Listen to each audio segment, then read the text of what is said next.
Boom. Hey, cheers, everybody. Good morning. Welcome back to Capitalism and Coffee. Hey, Tim. Hey, Andrew. Thanks for hanging out with me here in the green room. If you are watching live, please say hello in the comments. Hello, Drew. Hello, Susan. Hello, everybody who is watching over on the stream on YouTube. Good to see all of you. Today, we're going... I almost fell into a reference. Screw it. Let's do it. Today, we're going to make... One more time. Today, we're going to learn to make plutonium from common household items. Does anyone know that reference?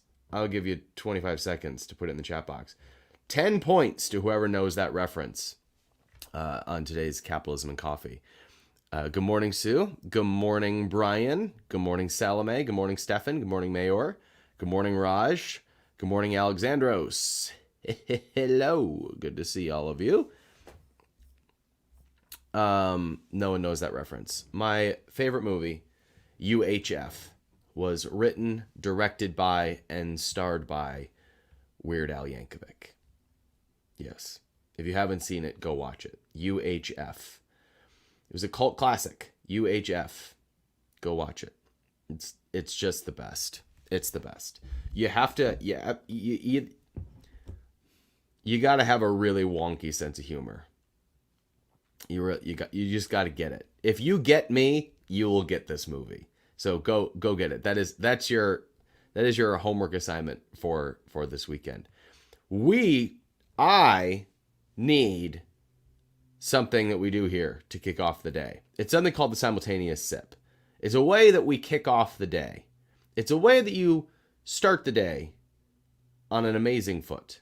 And what's funny about the simultaneous sip is the day just keeps getting better after you have it. Have you guys noticed that days with the simultaneous sip are just better than the other days? It's because it works, ladies and gentlemen. You'll notice that today just keeps getting better and better and better and better and better after the simultaneous sip. In stark contrast with the other days of your week, which just kind of sucked. And you'll go, oh, right, I know why today was a good day. It's because I had the simultaneous sip. So grab a cup or a mug, a glass, a chalice, a stein, a tankard, a thermos, a vessel of any kind, and join me in the thing that we ripped off from Scott Adams. It's called the simultaneous sip. Go! The day is better already. Raj asks a really good question in the queue. He says, how do you make $1 billion business? That's an excellent question, Raj. We'll cover that in the next 30 minutes. And by the end of this live, you will be a billionaire, my friend. Should I add a disclaimer to that? Or does the FTC know that I'm kidding? I don't know. Hey, we're entering the age of Biden. Who knows what's going to happen to the FTC? All right, let's do this thing. Good morning, everybody. So for the last quarter, we have been talking about passive income. We've been talking about investing. We have been talking about how to grow your wealth. The 2 steps to financial freedom are build a business and invest the profits. And entrepreneurs tend to be really good at the first part, the building the business part. It's where most of our energy goes. Yet I can't tell you how many entrepreneurs that I know who are magicians. They make money appear out of thin air, and then they make it disappear out of thin air just as fast. So the important thing that will really set you free to go all in on whatever it is that you want, whether it's the business that you got, or it's some other business, or it's whatever you want to do with your time. The thing that will do that for you is the investing piece. So most people put their attention on the making the money side of things, thinking that making the money will set them free to do the things that they want. And what really happens is that the peace of mind frees you up to do what it is that you want. And you really get the peace of mind from the investing side of things. So that's why we've been beating this to death all quarter. It's because it is the most important thing that will free you up to go do the things that you want to do and that you love to do in your business and outside of your business. Now, today, I'm just going to be focusing on examples. I'm just going to be going through examples of things that meet the criteria from the work that we've done over the last 3 months. So how many of you, just give me a 1 in the comments if you have gone through the Investing for Entrepreneurs class that is in the 1% members area. Give me a 1 in the chat box if you have gone through that training.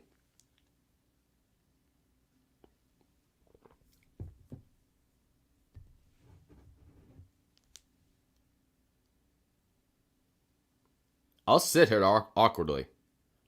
There we go. Thank you, Tyler. Thank you, Drew. Drew Hitchcock's gone through it twice. Brandon, good. Good, Brian. All right, so this is not a high enough percentage of you. So, okay, good. Wes, good work.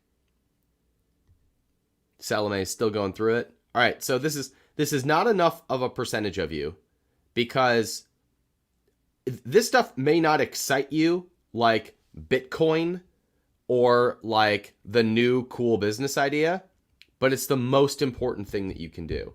Now, I'm going to be speaking at a level today that assumes you have gone through that class. So the rest of you are going to be confused as fuck. So if what would be right this is what I would recommend. I recommend that you go through the examples that we go through today and that you go back and you watch this class and then you come back and rewatch the replay of today's call and you'd be like, oh, that's what they were talking about. And the class is like, it's like an hour and a half long, maybe 2 hours long. So you can speed through it. You can get through it on a Saturday morning if you want. It's quick. You'll get it. Today is meant to lock down all of the points that we talked about in that class and over the last 3 months. So if you are taking notes or like to take notes, I'm going to read off 7 stocks that meet our criteria for this class. And then we're actually going to go through them together. And then we'll leave time for Q&A about business and investing at the end of this. All right. So here are the stocks. Number 1, AT&T. They trade under the stock symbol T. Number 2, Unum. They're an insurance company. They trade under UNM. Number 3, Walgreens, WBA. Number 4, Altria. They trade under MO. They're controversial. We'll talk about that. Number 5, AbbVie. They trade under ABBV. Number 6. Actually, this is I'm going to give you 2 that make up number 6 because they're very similar companies. Exxon Mobil and Chevron. So Exxon is XOM. Chevron is CVX. And number 7, IBM. I'm also going to give you 2 bonus ones. One is very new to me, so I don't know a lot about it. I've just started researching it. It's a bank that specializes only in Alaska investments, and they trade under NRIM. NRIM. That's bonus number 1. And bonus number 2 is a stock to add to your watch list because it does not meet our criteria. But one of the things that we've been talking about is you add stocks to your list, watch them, and once they meet our criteria, that's when you go in. So one example of this was we had a bank on our watch list that has done extremely well, but it no longer meets our criteria. It's too expensive now. So one that is flirting with our buy criteria is Coca-Cola. They trade under KO. Now, what I'm going to do is we are going to go through these examples. I'm going to show you how I come to my understanding of them being worth watching. And then we're going to actually look under the hood of them.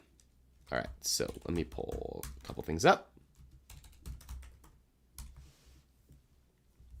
All right, so I'm going to pop over to my screen and show you a couple things.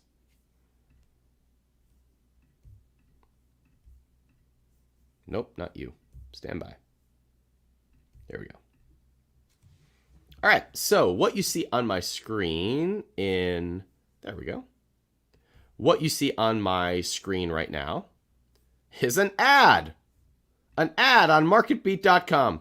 This is marketbeat.com. MarketBeat is the service that I use in order to kind of go through this stuff. Also, it was started by a member of our community, so we like to support them. He's been on the podcast several times. His name is Matthew Paulson. This is their dividend screener. So you could come in here and search for, any stock. So here's IBM, and it would pull up a whole bunch of stuff about the company. There's only a couple things that I'm looking for when I'm looking at this company. I'm looking at its dividend yield, which I can find anywhere. IBM's is over 5, which is very good. What I'm actually looking at on MarketBeat specifically is I am looking at, is it on this screen? I think I'm looking under analyst ratings. So here it is. What I am looking for is this chart right here. So this chart is a summary of analysts' ratings. So analysts will give kind of their price target for a stock. And I like to see that a stock's current price is below the average what analysts say they're going to be. So if we look over kind of the last few months, we can look at a trend here. We can look at IBM's price versus what analysts say it is worth or what it is going to be worth. So right now, IBM is trading at 125. Analysts say that it's worth 140. Now, this doesn't mean anything except it's a data point. It's like, oh, okay, good. This is what the marketplace says it's worth, and this is what analysts say it's worth. So it's just worth paying attention to. This is kind of a sniff test for me right before I make a purchase of a stock. Now, IBM specifically, if we come over to the dividend section of MarketBeat, we can get a whole bunch of data about IBM's dividend.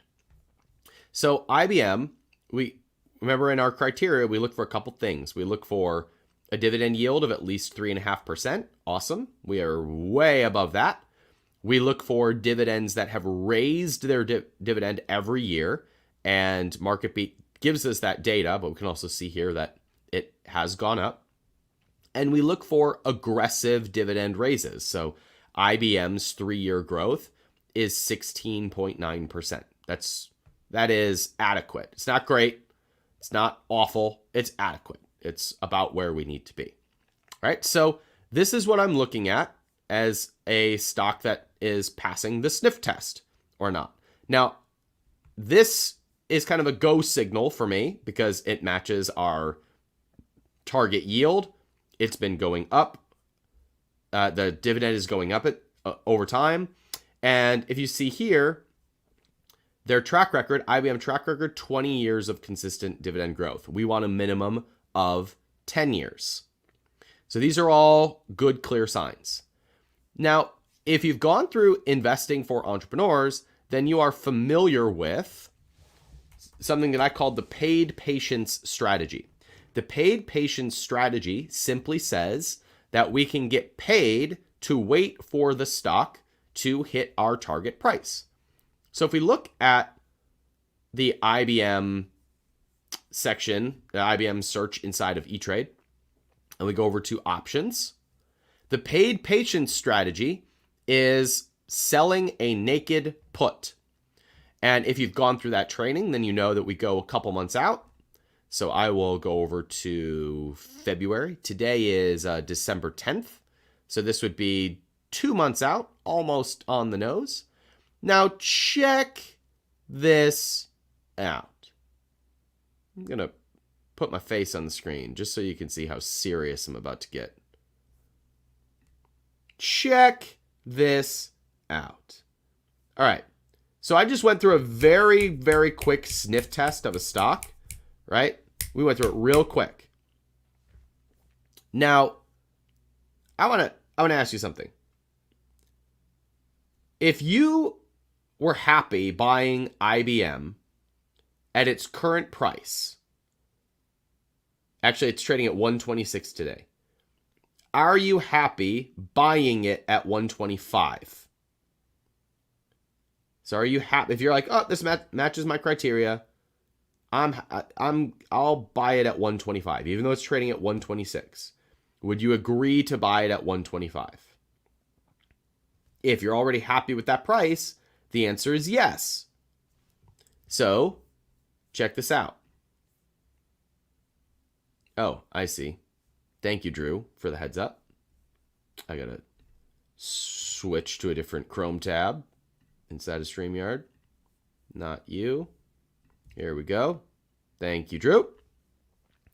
All right, so if we were to agree to buy the stock in February at a 125 price, this price of $1 or 125,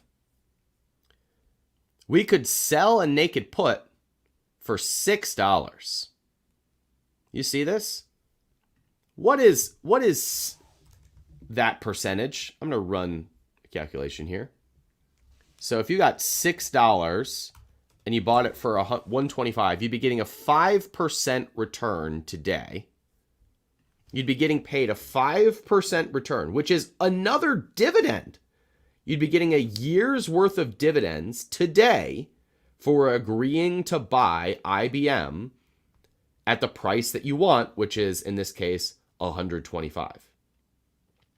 And you'd be in the position to get 5%, which goes up every year due to dividend raises. And that's how you always get a stock on a discount.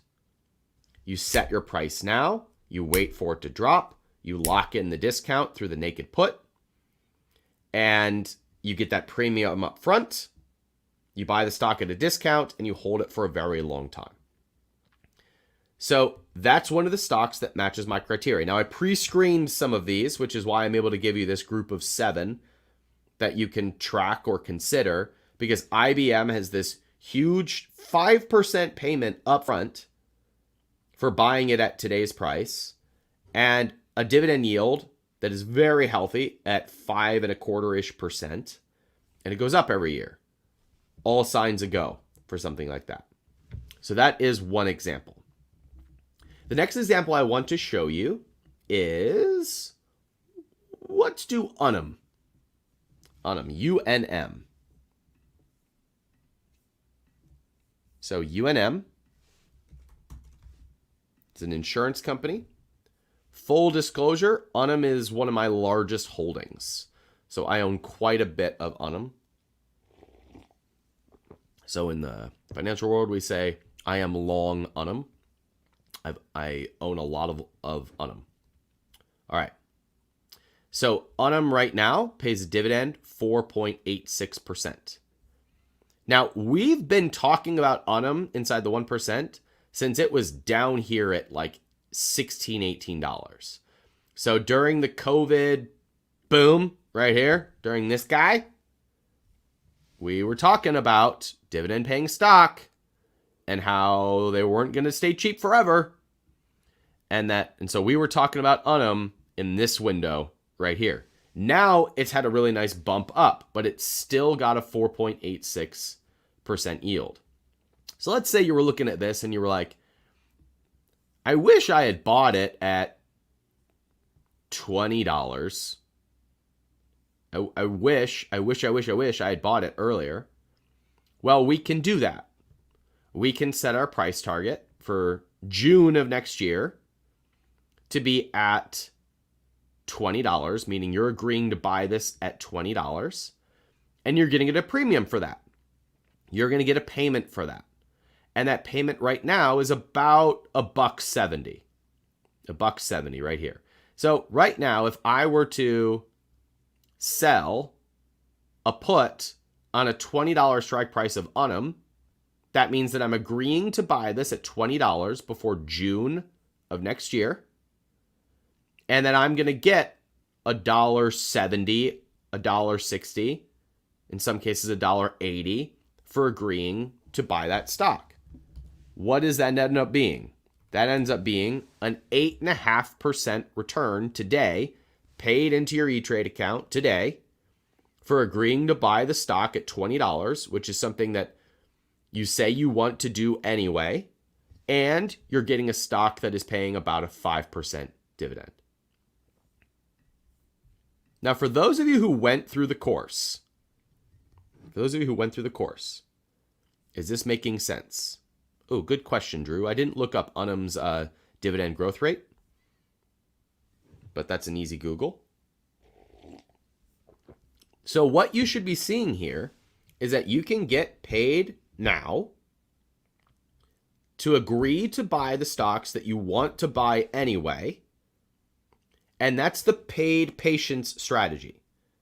That is, you're getting paid now for agreeing to be patient to wait for your stocks to hit their ideal price.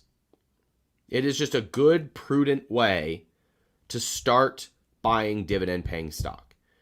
The cool thing about this, for those of you who are a little bit like gun shy about putting your money to work, is because you're casting way out into the future. You're not agreeing to buy it at a lower price in March or April of next year.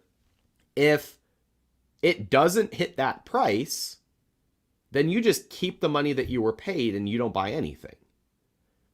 That should give those of you who are a little bit gun shy about doing this yourself a little bit of cover and a little bit of peace of mind to be able to go execute on this, because you don't have to buy any stock to be able to run this strategy and to be getting, really good returns. You just have to agree to buy them if they hit your ideal price. By the way, I bought Unum via a naked put earlier this year. I put in a really conservative price. It fell. I bought it, and I'm up 50% on my Unum right now. Awesome. Why? Because I made my money when I bought. I made my money when I bought the stock. I got paid to buy the stock at a really big discount. So I bought Unum at $16. It's now at $24.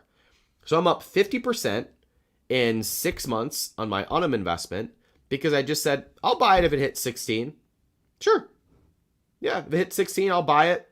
And somebody paid me to agree to buy it at $16. That's the beauty of this. Like, this is outsmarting most people.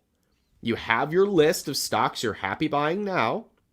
You agree to buy them at low prices, and you get paid for it. Awesome. Let's look at a couple more examples just for fun. All right, so let's do Exxon Mobil, because Exxon Mobil is a little bit weird.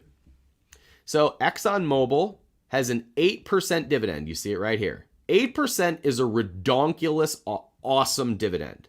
The reason why it's so high is because Exxon Mobil is very cheap right now because people are skeptical about, well, is Tesla going to keep booming?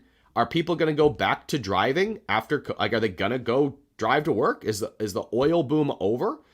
So there's a lot of spooked money running away from oil right now and into things like alternative energies. It's a legitimate concern. But if you buy this at a significant discount, and if you look at the profits of the company, you can kind of rest assured that you're at least not going to lose your entire investment right now. So I still like Exxon Mobil. I have a significant amount invested in Exxon Mobil, full disclosure. So, but right now, 8% dividend, which is really, really good, really healthy. Let's take a look at the puts on this. So right now it's trading at about $44. My target price for something like this is anything $40 or under on Exxon Mobil. Pretty compelling. Pretty compelling to buy. It's pretty hard not to buy Exxon Mobil for me if it's under $40. So let's take a look at, let's do April of next year. So 4 months from now, January, February, March, April, 4 months from now, I would be agreeing to buy Exxon Mobil at $40. And we can see that the premium on this is about $2.40. So that is a 6% payment today for agreeing to buy Exxon Mobil at a 10% discount from what it is right now.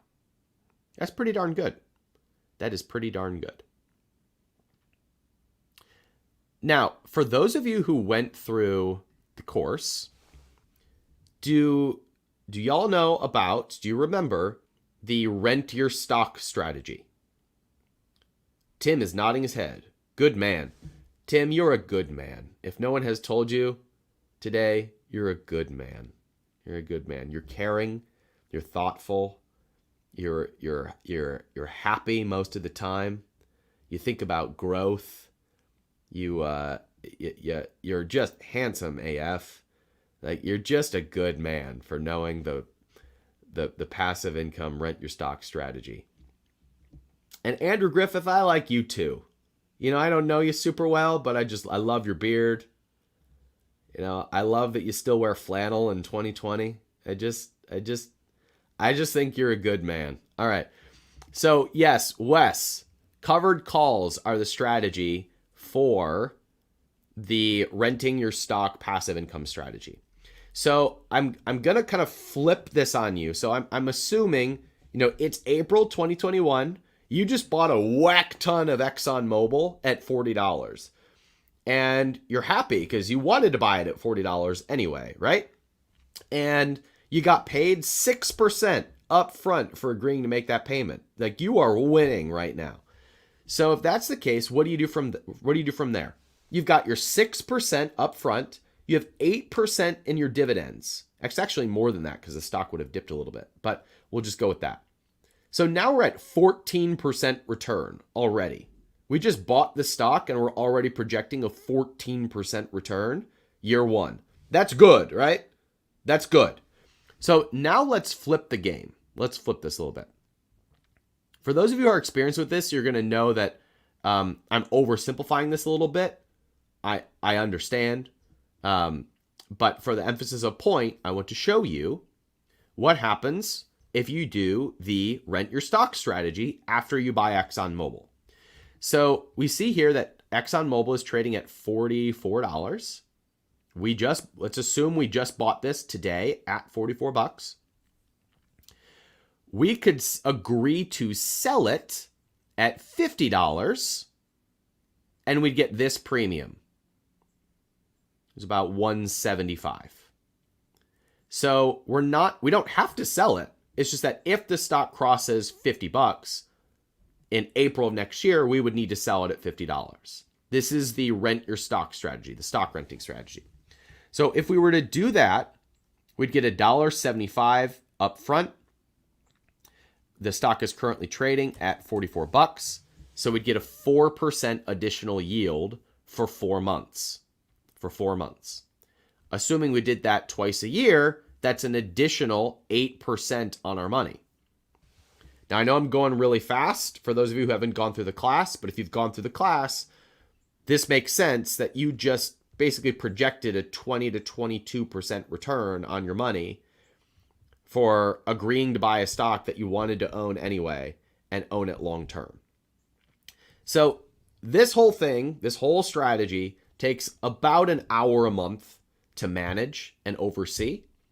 And with that amount of active management, you can far exceed what most people are doing as they're just passively doing this stuff. I'll take a vote here. Do you want me to do one more example? Or do you want me to just go? Okay, Valentine is saying yes.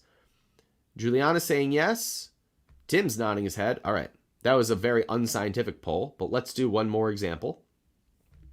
So let's do Walgreens, because that's actually my favorite one. No, I'm not going to say, I am not going to say that Walgreens is my top pick. I will not say that because I'm not here to make recommendations for investing. But I do like Walgreens quite a bit. All right. I like Walgreens for a myriad of examples, but let's just look at the numbers. Actually, let me call a left turn here. And I'm just going to super nerd out with you for a second and show you something that we don't usually do, but for fun, for those of you who have really been active on my stuff.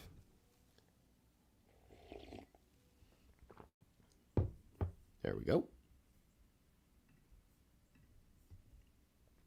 All right, so this is a service that I use. It's free. It's called Big Charts. Just helps me get a snapshot of where a stock is right now. So let's take a look at Walgreens. Type in Walgreens. So we'll get kind of a look at this chart, and we can see it's just kind of all over the place. So I'm going to actually zoom out to a year.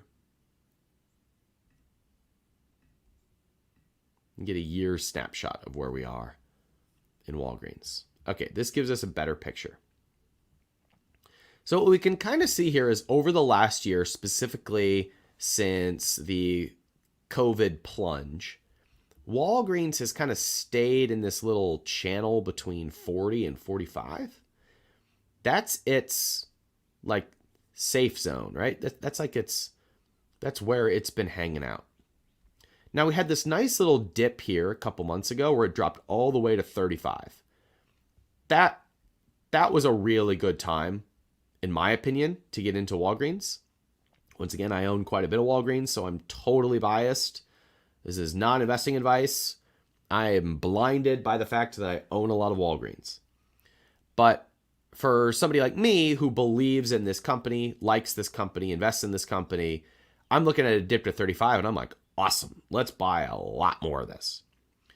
And now we see that in the last 2 months, it's popped back over into this channel of 40 to 45, which suggests that we might either hang out here for a while or we might go start climbing again, because Walgreens is pharmaceutical companies that are not actively fighting COVID have not yet recovered from the COVID plunge.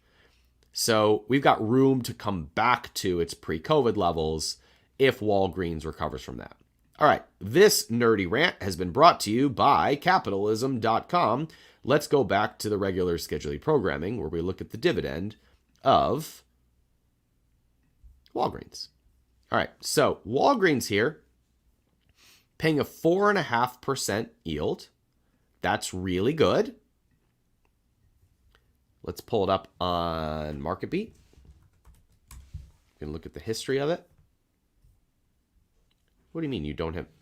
Oh, and user error.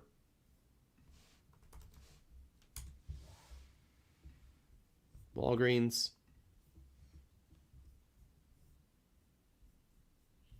Right here, 4.5% return.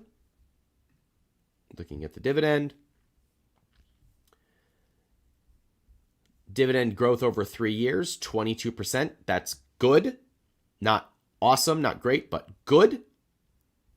And right here, 45 years of consistent dividend growth. It's gone up every year consistently for 45 years. That's very, very good. Let's look at the analyst ratings.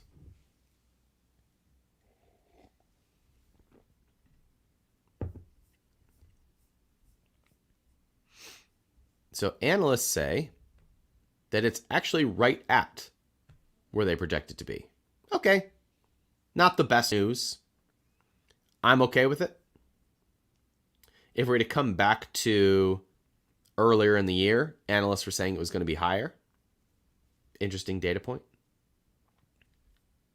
So analysts don't like Walgreens. I do. So let's take a look now. Oh, I was showing E-Trade that whole time. Damn it, Ryan. Switch your damn screen. Sorry, guys. Now we're back on E-Trade. You were on E-Trade the whole time. If we look at the options for Walgreens, if we were to agree to buy this before April, let's say at a $40 price point, you'd get a $3 premium up front. $3 on a $40 price point is a 7.5% return. So you'd get 7% for your put option up front today. You'd get a 4.5% return on your dividend, so you're at 11.5%. And then if you write covered calls on it, you can get additional passive income of 8 to 12%. By the way, all of this is assuming that the stock price never goes up. This is all income. All we're calculating is the passive income. If the stock goes up 10% next year, now you're looking at 30% returns for the year. So when we're doing all this analysis, we're taking the stock price out of it. We are taking the speculation out of it. We are taking the upside out of it. We're taking growth out of it, and we're only focused on passive income. That's kind of the beauty of this, is we don't have to bet on the stock going up in price. If it goes up in price, awesome. We're happy even more. But it doesn't have to go up in price for us to be really happy. Let me go through the list one more time, because I get the sense, my spidey senses say your brains have seen enough examples. So we can go into more if you would like them throughout this call, but let me give you that list one more time. AT&T, Unum, Walgreens, Altria, Altria, Altria, AbbVie, ABBV, Exxon Mobil and Chevron, they share a spot, and IBM. All of these are stocks that match our criteria. And by the way, stuff comes into our buy territory all the time as the stock market goes up and down and up and down and up and down. We're at record highs right now, guys. There's not a whole lot available on a discount. Yet there's still 7 that I could find that were like, oh yeah, these work. These all meet the criteria. There were 2 bonuses on that list. One that I just don't know enough about yet, but I'm just starting to research it. It trades under NRIM. They're an Alaska investment company, an Alaskan bank. And the second is Coca-Cola. Coca-Cola is not yet in our buy territory, but I want you to have something on your watch list so you can practice this stuff. So that is the list. All right, with that, I'm going to turn it over to the green room for Q&A. You can ask about business or investments. I don't care. I just like hanging out with you. So I'm going to call you out one by one. Tim, my favorite person of the day, would you like to come into the green room? Let's do this thing. Good morning, my friend. How are you? Hey, Ryan. Good to speak to you, buddy. Good to see you as well. What's going on? Well, it's actually late afternoon here in Scotland, so it's cool. Where in Scotland? It's in a place called Peebles, which is in the Scottish borders, so the south part of Scotland. Okay, got it. Great. So, yeah, it's not warm and sunny, that's for sure. Well, what can I do to make your day warm and sunny? First of all, I'd really like to thank you for putting together this particular training. I've followed a lot of the stuff that you put out there over the last couple of years in the 1%, and it's all been superb. But this one has really, really been great to actually allow my brain to kind of pull the trigger on actually doing some of this investing stuff, because that's been the biggest challenge. Is kind of there's so many different conflicting kind of methods, systems of investing. And this is by far the one which has made the most amount of sense to me. So it seems the most simple. It as you say, it takes a huge amount of risk, out of out of the whole speculation part of buying and selling stocks. So and that's been great to kind of set my mind at ease. I'm so glad. So I'm very glad to hear that. No, that's really appreciate it. And the guys who haven't gone through this course on the 1%, definitely spend the time this weekend, because it will massively simplify everything that you've ever known about investing before. So it's definitely worthwhile, the sort of hour and a half worth of time to go through it. My question, obviously I'm in the UK and we have very, very different platforms available to us. We can't get an E-Trade account, for example. Okay. So one of the biggest challenges I'm finding is actually finding a platform that will allow me to do things like a naked put or a covered call. And I don't know whether it's something which you may not be able to answer right away, or you might not be able to find an example. But I did ask in the group earlier in the week, and one of the examples that came up was, I think it was called Tastyworks, I think it's called.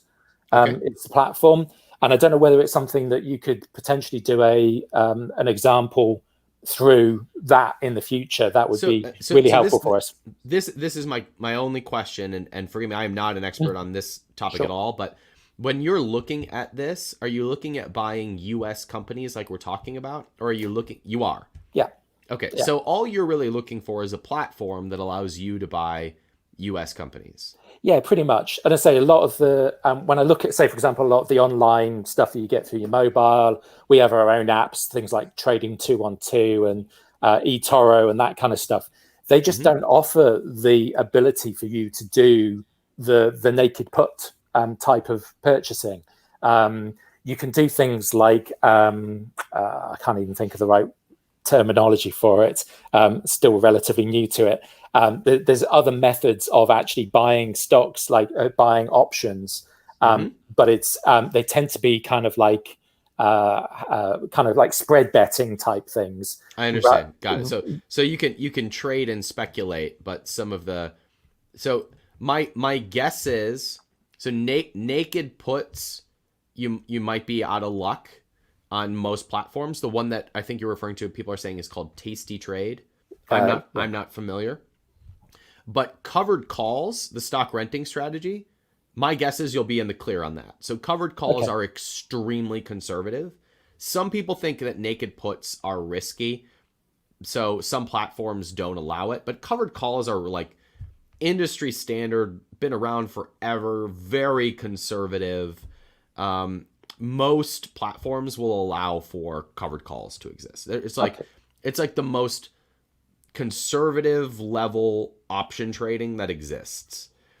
Naked puts are like the next level up. So I talk a lot about naked puts because it's my preferred way to buy. But all the stocks we talk about today, like I'd be happy buying today too. So I might not get my extra 6%, but I'm still happy buying IBM at 126. Yeah. So doing that and then writing the covered call is enough to make this strategy still extremely valuable for you. And we can kind of solve the naked puts challenge later. But hopefully somebody in the group is familiar with something like that more than I am. Cool. No, thanks for that, Ryan. Appreciate it. You bet. It's great to see you, Tim. Thanks for hanging out with us. Pleasure talking to you. All right, you as well. Take care. Andrew Griffith, you're on deck. Would you like to come into the green room? Let's do it. Good morning, Andrew. How are you and your beard today? Oh, pretty good. Not too bad today. For one, it's awesome to be on here. Like this kind of stuff makes me a fan for life. Good. Glad so I'll give you that. So I'll just cut to the chase with it. So I'm a week away from getting my product, right? So it's this weird gray zone. And I don't know if I'm taking on too much. I was in the process, obviously listed on Amazon, Shopify, and then I was flirting with the idea of a sales funnel through ClickFunnels. And I don't know if I'm putting the cart in front of the horse and need to double back on. Is that a yes? I am. Yes. Gotcha. So I mean, that was my gut feeling. Here's the thing, man.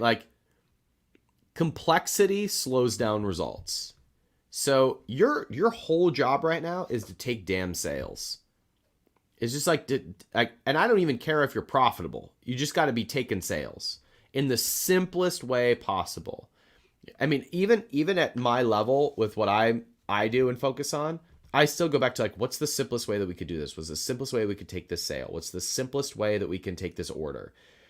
And I keep making the process simpler and simpler and simpler and simpler and simpler and simpler. And my advice to you, pick whatever sales platform you're already on or most comfortable being on and go all in on that for the next 3 to 6 months. Unless you need to take pre-sales. If you need to take pre-sales because your inventory is delayed and you promised everybody that you were going to launch on December 15th, then you need to take pre-sales on your own website. But apart from that, if you're already on Amazon, stay on Amazon, put all your attention, all your traffic there, get enough momentum for it to be valuable for you. And 6 to 12 months from now, you can ask the question, do I need to be on another platform? Not should I be, because everybody's going to say you should. But Yeah, there's a lot of noise do out you there. need to? Yeah. Yeah. I mean, it's just like what Tim was bringing up about the investing. Everybody has their flavor. They're preaching about their flavor. Yeah. And the only flavor that matters to you is the one that tastes good to you. And that's the one that it matches your skill set, matches your product, matches your audience, matches where you are in the process right now, which matches your momentum, which matches just where you're at to be able to take that sale quickly. And for most people, that's Amazon at the beginning because it's just the easiest platform. Not everybody, but for most people, that's what it is at the beginning. And I don't suggest that you be distracted from that for a good 6 months. That's my long-winded answer to your question. It's fine. It's not long-winded when it's interesting. And then if we got some time, so on another side note about investing, I've played with options a little bit. Usually lost my ass on them, but that's besides the point. So I'm in a position where like I've started this business. I don't have any personal overhead for the next 12 months. Like I've got all that covered, and I have an additional 10 grand sitting on the side. Okay. Should I mean, obviously I can't give this kind of advice. If you were me, would you take that 10 grand, split it half towards investment and half in case something comes up with the business, or bank all this information until a little bit later when I've got some more to play with? Do you have a full-time income right now? I'm sorry, say that again. Do you have a full-time income from some other source right now? Yeah. Okay. So I would not recommend that you try to start two unrelated businesses at the same time. So you've already got momentum on the business. I mean, you're a week away from your product being launched. If I were you, I'd be keeping that 10K as an emergency fund for if and when you need to order more inventory, if and when you want to run some advertising, if and when you want to hire somebody in the Philippines to do some images and some website stuff for you. It's the perfect amount of capital that I say you need in your book to have ready to go in the event that you need it and things start to grow faster than you expected. And you'll know that within 6 months. So let's not put our money to work in the stock market unless you've got, $2,500 that you just want to play with to buy and sell options, which, by the way, I do. So like I'm willing to lose my ass trading options because I enjoy it so much. It's my video game that I play. I trade options. So it's a hell of a lot of fun. It is. So if you want to put $2,500 away for that, and you're okay losing it, go for it. My recommendation from a wealth building and focus standpoint is to keep that 10K as the business's money. And to give 6 months of a real go at this and see how far that you can take this on a bootstrap, and then you can reevaluate in 6 months. And awesome. By the way, I asked about the full-time income because you can take 10% of your take-home money from your job or your other business and put it into long-term dividend-paying stocks and not hurt your lifestyle and not compromise the business. And that would be my recommendation of how to split your focus there. Cool. Make you sensey? Yeah, other than that, thanks for taking this call. Really loved your book. It's opened up some doors from me. Just putting out great content. I appreciate it. Thank you, Andrew. Great to meet you. Thank you. By the way, I appreciate the compliment of our content being great. I'm more proud of our content than I have ever been. So those compliments, they meet. You know how when do you have a person in your life? Like I'm thinking about a girl in high school who everybody thought was super cute, but she didn't think that she was cute. So every time you complimented her, she would say, stop, and she couldn't take the compliment. Do you know anybody like that? Where they're like, oh, you're so smart. And you're like, I'm not smart. It's like, because you don't believe you're all that smart. Well, with me and content, there have been times where I'm like, my content kind of sucks right now. And people are like, man, that podcast is so great. And I'm like, no, it wasn't. It wasn't great. It wasn't great at all. But right now I'm like, yeah, our content's real good. Like our content's real. So compliments mean more to me right now than they do specifically about our content. So thank you for the kind words. They mean more to me now than they have. If you're not subscribed on YouTube, we're putting out really good stuff. on YouTube right now. And we finally have like a really great strategy for where we're going with this. And so I'm so confident in what we're doing right now that I've been playing with. I'll actually show you. This is my current journal entry. You can see at the top here, it says 1,000 days. So I'm thinking about like, what would my life look like if I set 1,000-day goals? Like, I am willing to go all in on YouTube for 1,000 days and not care about the result. Will I commit to cultivating a quiet mind for 1,000 days? Will I cultivate to creating like great mobility in my body? Because that's my primary fitness goal right now, is just mobility and ease in my body and being pain-free. Like, am I willing to do that for 1,000 days? And I'm doing that with my content right now. Will I just dedicate 1,000 days to creating amazing content? Alexander's asked, can you elaborate on your strategy? I think you mean about my YouTube strategy. Our YouTube strategy is exactly the same as my strategy was for writing the book. Create amazing shit and see what happens. That is my strategy.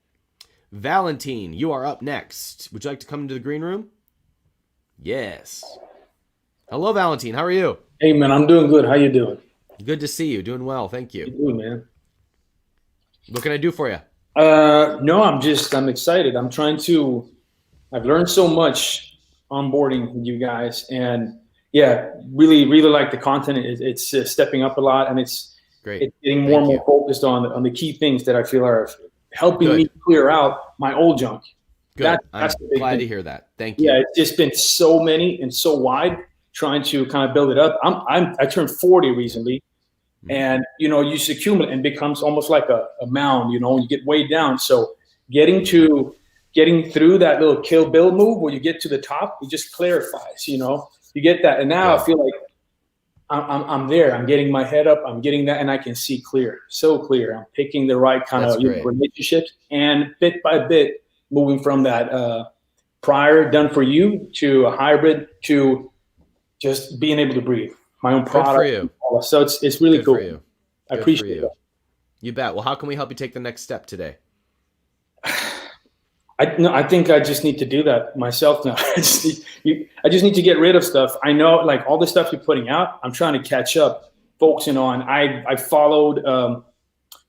I'm trying to be better at listening and following instructions by mentors that I like. I know they are ahead of me. I know they are successful at things I want to be successful at.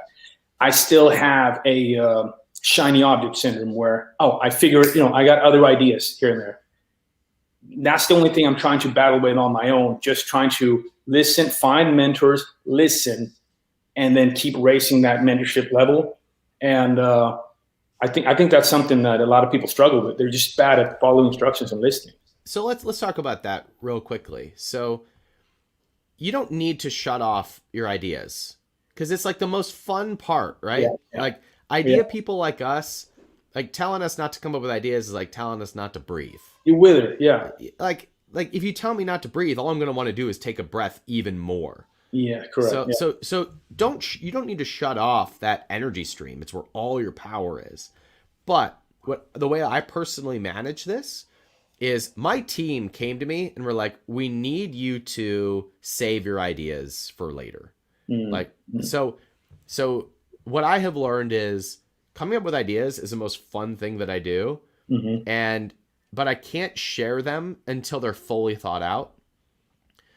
Yeah, so I think what you're bringing and entangling other people with. So you gotta But I have people in my life who are there as my brainstorm people.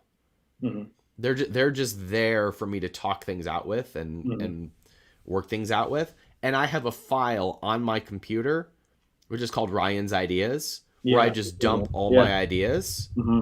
And then some of them come back over and over and over and over again, and some of them go away. Yeah. And some of the best ideas I've had were the ideas I didn't pursue. It's just like, I look back and I'm like, what was I on that day? Like that, it's just a terrible idea. Yeah. So the more that you can wait and let them percolate, the stronger the good ones will become until it'll be a breath that you have to take because it's so strong within you. Yeah. So what you said use some language which was, I just need to clear more, or like I just need to, and I want to know what you mean by that. Now, I think where me personally, I've gone through so much, and I would say it's ADHD that I've learned to manage, to control. I think it's been artificially created. It's not something, I don't believe it's something I have like a disease or anything. I believe it's something your life can create that. It shatters your way of looking. You get almost addicted to small dopamine kicks, and it gets quiet. Sure. Yeah, sprinkler, right? So you get that popcorn sprinkler band. And that, as you get older, is harder and harder to sharpen again. It's harder to do that. And then you're always looking for the new thing or the big thing or whatever it is. So mastering that and clearing out has been, it gets a little more difficult unless you learn, and like meditation for me. It gets so noisy. I would say noise is a big thing. It gets so noisy that every day it just has to, the muddy waters have to go down. But you enjoy getting it all routed up because that's where you get the ideas. Yeah. It's in there. How do you get the clarity? Long walks. I love that.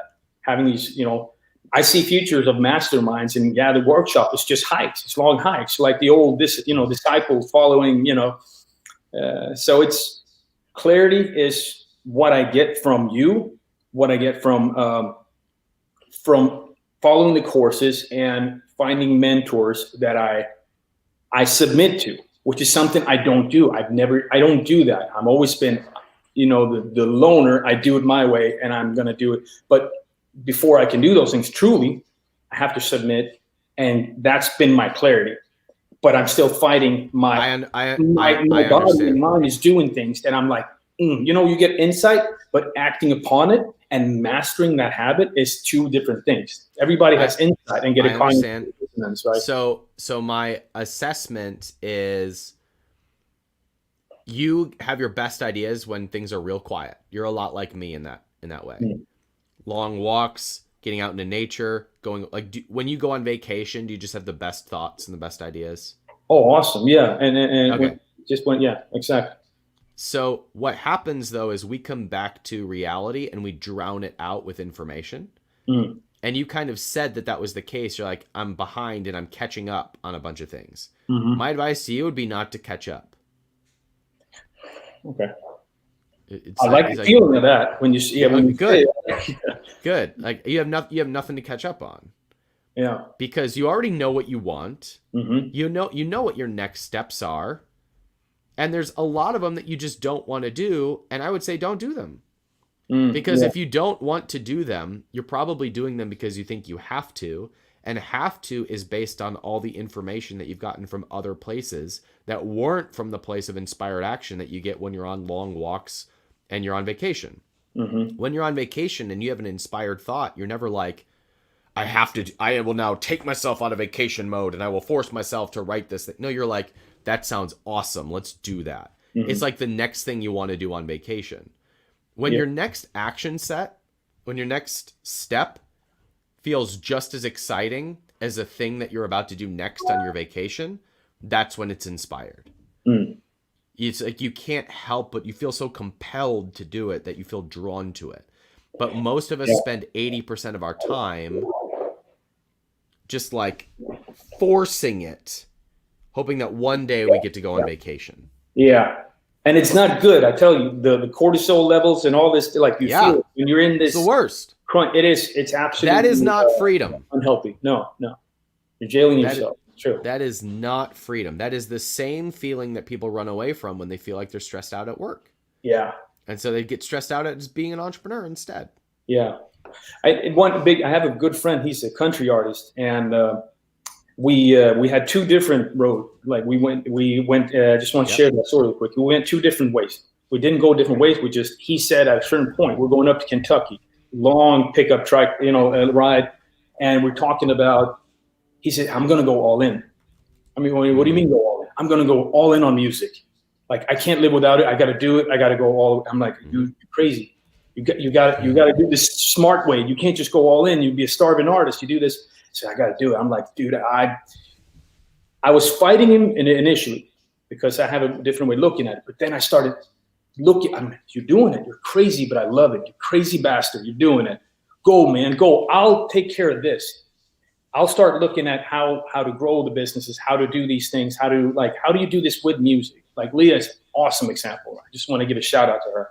Of how she's done it, but and we both went in these different ways. We both had kids now at the same time, and we both are my entrepreneuring and my businesses are growing, getting established. I've not been able to work with music as much as I love to. And last year we were in Rolling Stones, and it was a huge get to, but I can't jump in there because it's very difficult to make money there. He goes that way, I go this way.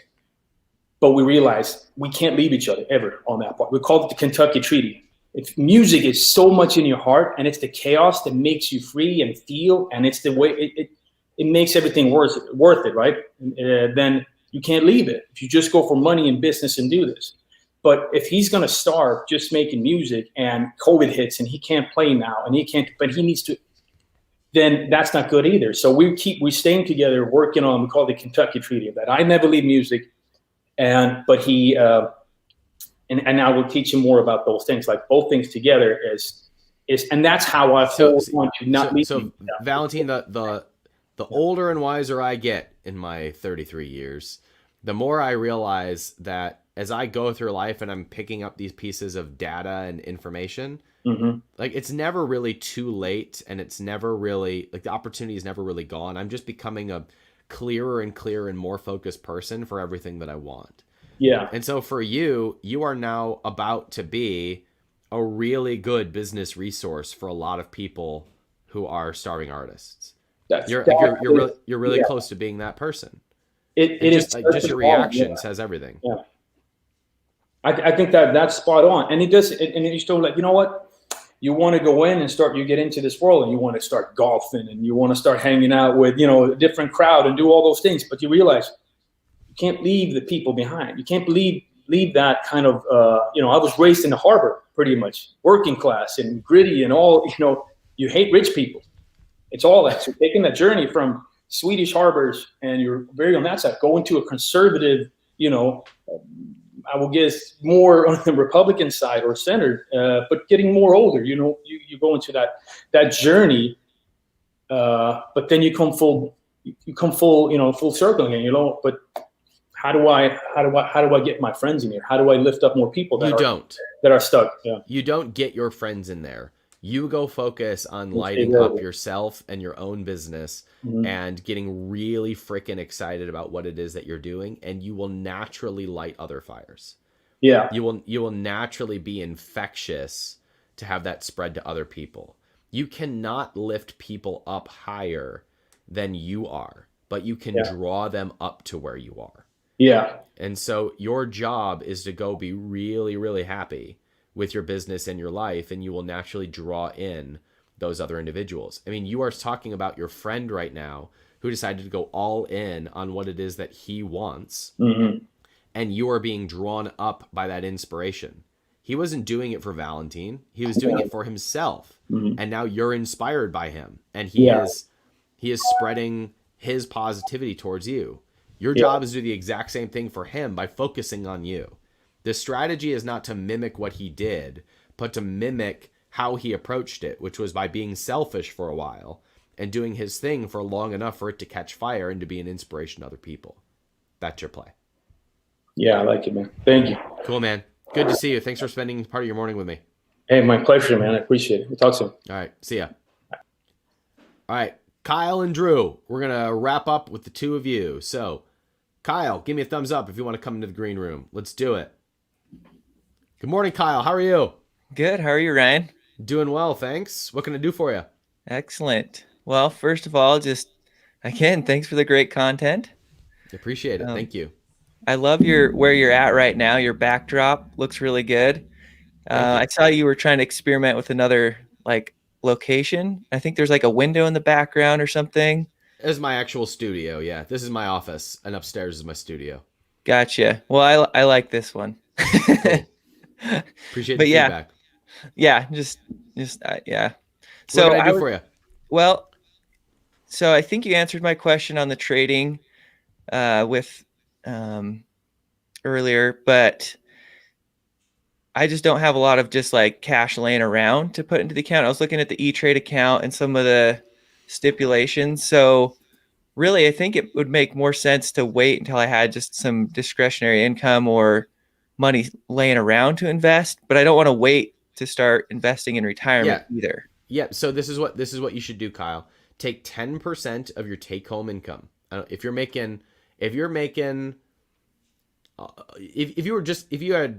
$1,500 that you were taking home every month, take 150 and buy one share of IBM. Okay.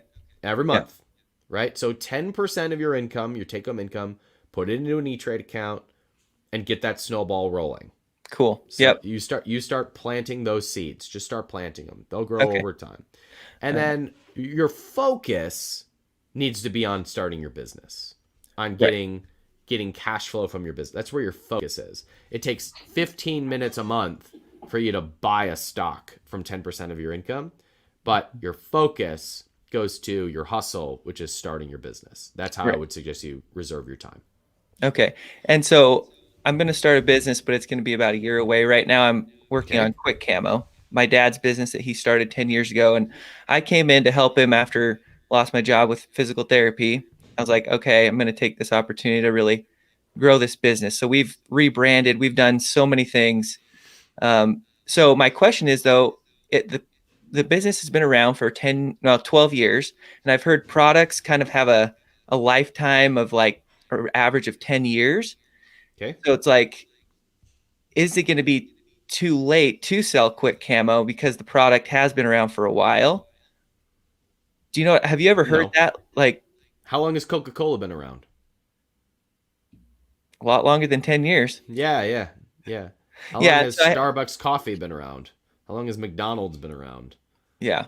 Now, you could make the argument, well, McDonald's changes their menu every 5 to 10 years, and that's true. But the brand of McDonald's is still there, and they're there to serve people. Yeah. So Quick Cam, the faster you can make this pivot, and it's going to be harder for your dad than it is for you, if you can get the company to make this pivot of realizing that you're in the people business, not in the product business, then you'll be around for 10 more years. Yeah. And the reason for that is because the people who buy your product have other needs and wants too. And if you serve them, then you're always going to have a brand, and it won't matter what the products are. Yeah. And I've just started the Facebook group Turkey Hunters, and we're really focused on the people. So I've read your book.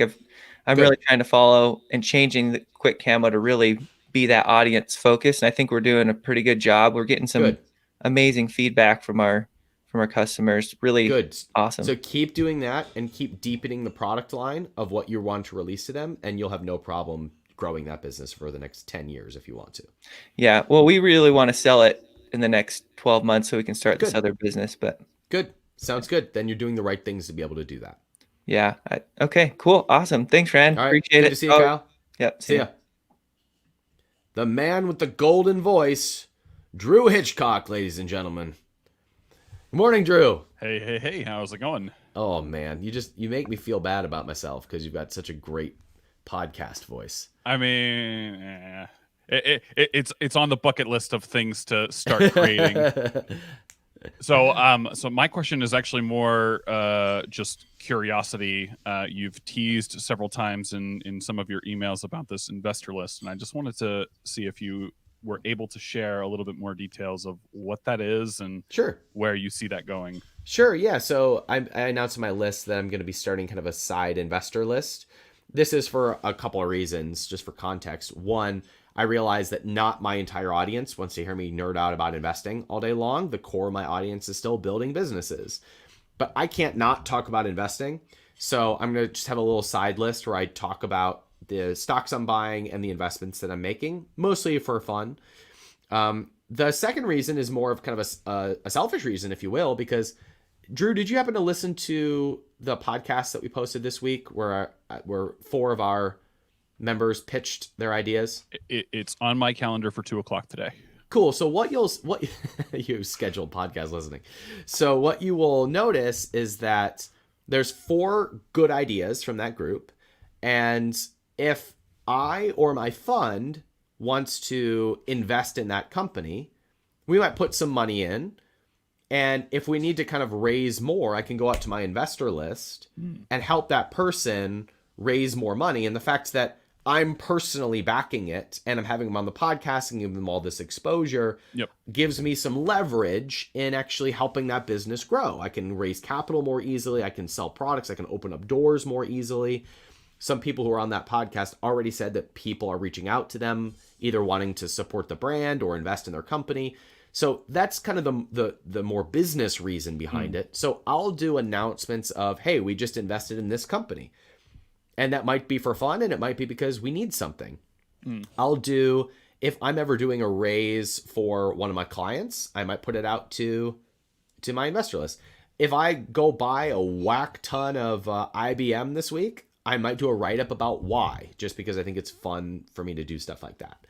So it's just a side little list that I want to do so that I can keep my primary focus on entrepreneurs who are building businesses, but it still gives me an outlet to do the things that I want to do on the investor side. Gotcha. Okay, cool. And you can get on that list by going to capitalism.com/investing, I think, or maybe. Sue, what's the link? I don't know. For the investor, you can buy the Investing for Entrepreneurs course, brought to you by capitalism.com. Awesome. A couple things.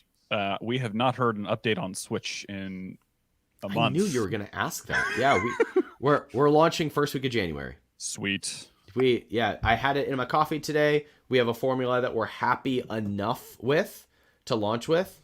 I had to put my own perfectionism aside a little bit, and we're launching first week of January.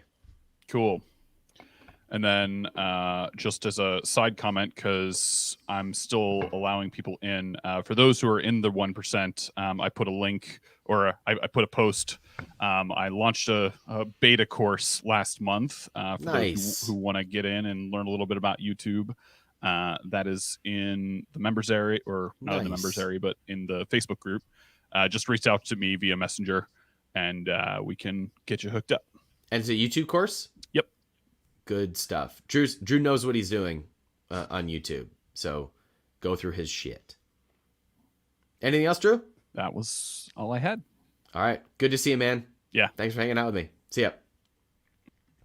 One final house cleaning item before we call it a day. Next week is the final Capitalism and Coffee that we will be streaming over to YouTube, because we are keeping things in-house moving forward so that people are more comfortable talking about their businesses inside of the 1%. So we will not be streaming these publicly into 2021. So you can either join the 1% or you can subscribe on YouTube for the clips that we release from the calls that we do. Thanks for hanging out with me as part of your Thursday morning. Good to see all of you, and I'll see you next Thursday. Take care, everybody.